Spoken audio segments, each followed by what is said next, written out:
नमस्कार मंडळी, स्वागत आहे तुमचं माझं यूट्यूबचं चॅनल हॅशटॅग क्रिएशन यामध्ये. चला तर मग आता आज आपण पावसाळ्याची नवीन एक रेसिपी बघणार आहोत. तर त्यासाठी सगळ्यात आधी स्वीट कॉर्न किंवा मग मका म्हणू शकता तुम्ही, तो सोलून घेतलेला आहे आपण. चांगला स्वच्छ धुवून घ्यायचा आहे तो 1-2 पाण्याने, आणि त्यानंतर एका कढईमध्ये घ्यायचा आहे आणि त्याच्यामध्ये पाणी टाकायचं आहे. आता मी इथे 2 स्वीट कॉर्न घेतलेले आहेत सोलून चांगले. मकाचे 2 कंच घेतलेले आहेत सोलून चांगले, आणि त्याच्यामध्ये पाणी टाकून आता मी त्याला चांगलं शिजवून घेणार आहोत. चांगलं शिजवून घ्या, कारण की जर कच्चं राहिलं तर आपलं पोट दुखू शकतं, त्यासाठी चांगलं शिजवून घ्या. त्यानंतर त्याच्यामध्ये चवीपुरतं मीठ टाकलेलं आहे थोडंसं, जेणेकरून आपलं जे मका आहे ते पटकन शिजलं जाईल त्यासाठी. आणि त्याला चांगलं हलवून घ्यायचं, मिक्स करून घ्यायचं आणि चांगली उकळी काढून घ्यायची. एक 10 ते 15 मिनटं 10 ते 15 मिनटात चांगलं शिजलं जातं. तर तोपर्यंत जर तुम्ही माझ्या चॅनलवरती नवीन असाल तर तुम्ही माझ्या चॅनलला सबस्क्राईब करा, व्हिडिओजला लाईक करा, कमेंट करा, शेअर करा. आणि ज्या वेळेस तुम्ही सबस्क्राईब करता त्यावेळेस त्याच्यासोबत त्याचा बेल आयकॉनही दाबा, जेणेकरून ज्या वेळेस नवीन व्हिडिओ येईल त्यावेळेस तुम्हाला त्याची नोटिफिकेशन येईल. तर बघा, आता आपलं कॉर्न आहे ते चांगलं शिजून झालेलं आहे, आणि शिजल्यानंतर आपण त्याच्यातलं सगळं पाणी काढून घेणार आहोत.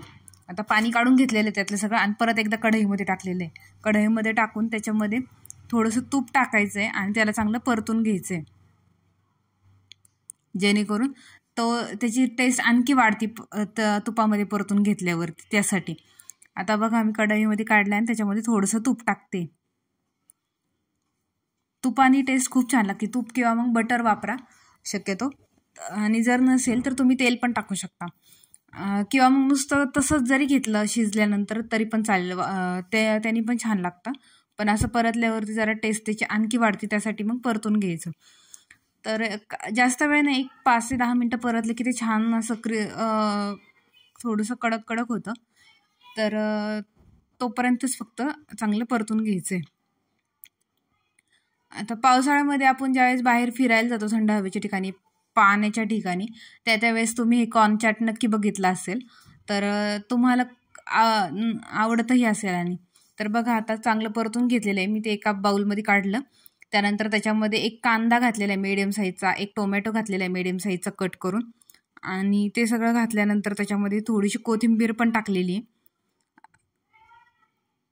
बघा, आता मी थोडी कोथिंबीर टाकते त्याच्यामध्ये, आणि त्यानंतर त्याच्यामध्ये आपण मसाले टाकू शकता तुम्ही थोडेफार, जसं की आता मी थोडंसं लाल तिखट टाकते त्याच्यामध्ये.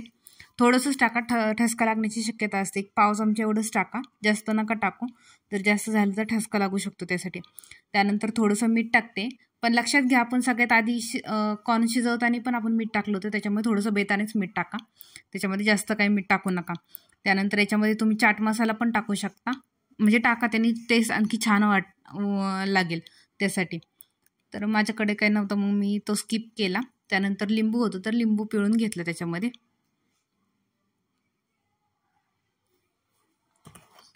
थोडंसं लिंबाचा रस टाकलेला, आणि त्यानंतर त्याला चांगलं हलवून घेतलेलं आहे, मिक्स करून घेतलेलं आहे चांगलं. आणि हे आपलं कॉर्न चाट आहे ते आपलं खाण्यासाठी एकदम रेडी आहे. तर तुम्ही मला कमेंटमध्ये सांगा तुम्हाला हे कसं वाटलं. So thanks for watching, bye bye.